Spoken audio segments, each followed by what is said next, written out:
احنا كبشر عمالين نعمل طيارات ونطلع الفضاء ونبعت اقمار صناعيه وعايزين نستعمل المريخ في الكون احنا ما نعرفش غير 20% منه، وال80% الباقيين احنا ما نعرفش عنها حاجه. طيب هتسال سؤال منطقي جدا، العلماء ازاي عرفوا نسبه مئويه لحاجه احنا ما نعرفهاش؟ ما دي حاجه احنا مش عارفينها، فازاي عرفنا ان الحاجه دي نسبتها 80% مش 90 مثلا؟ ما احنا لو عارفينها كنا عرفنا نسبتها، لكن طالما مش عارفينها فازاي بقى عرفنا نسبتها؟ بص بطريقه معينه كده انا مش هقولها لك عشان ما لخبطكش.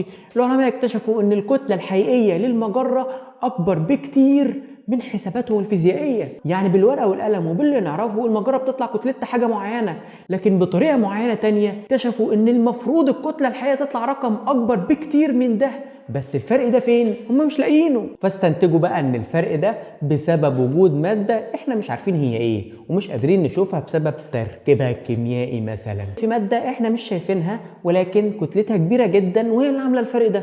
بس كده.